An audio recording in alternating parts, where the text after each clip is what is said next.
Bonjour à tous et à toutes, bienvenue sur Zorican Spoke.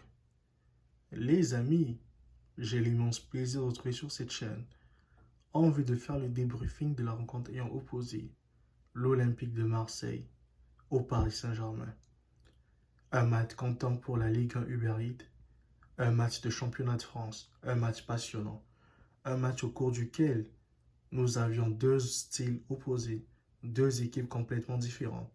L'une, en la perspective de l'Olympique de Marseille, qui vient de se qualifier en Europa League, qui va affronter le Benfica.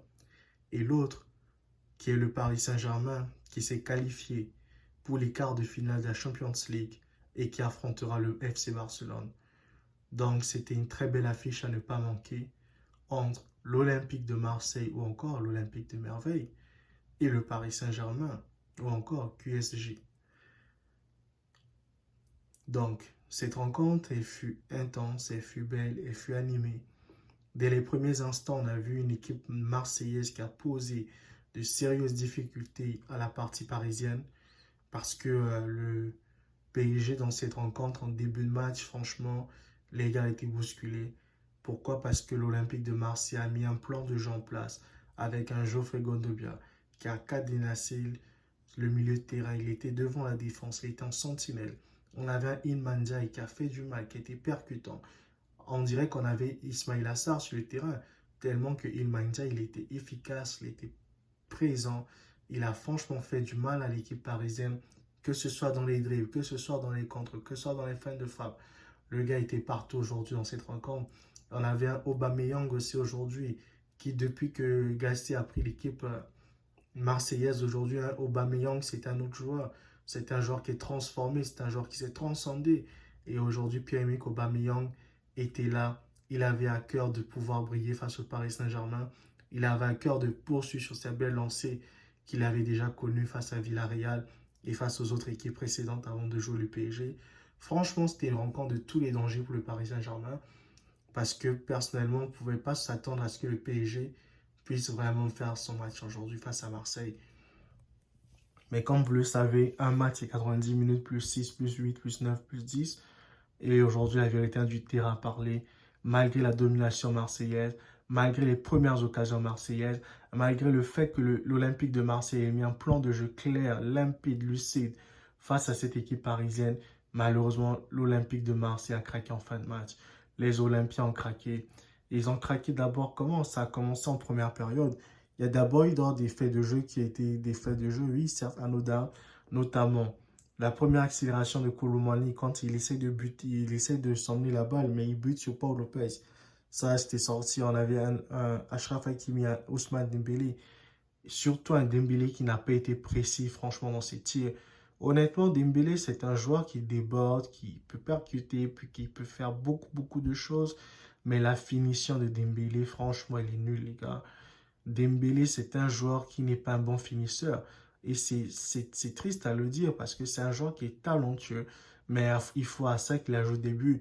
Il faut à ça qu'il ajoute des buts car le football d'aujourd'hui, ce n'est plus les passes D, ce ne sont plus les dribbles, ce ne sont plus les autres choses. Aujourd'hui, le football d'aujourd'hui, on parle de statistiques, on parle de qu'est-ce que tu as fait, qu'est-ce que tu as marqué comme but dans le match.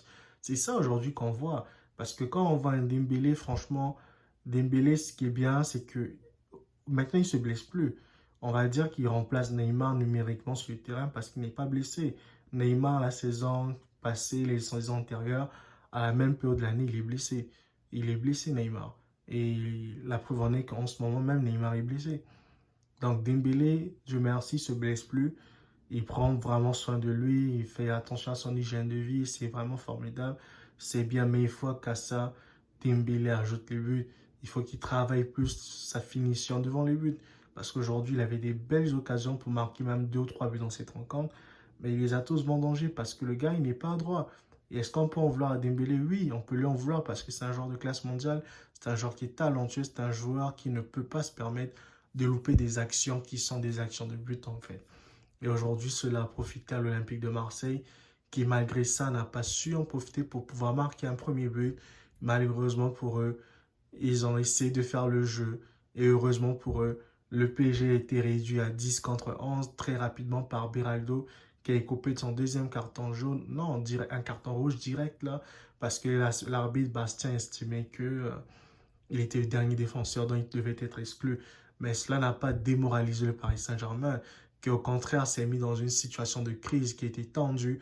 Ils ont pris, je crois, 4 cartons jaunes d'affilée tout d'un coup. Pereira, Hernandez, je ne sais pas encore qui là, mais les gars ont aligné des cartons jaunes en pagaille.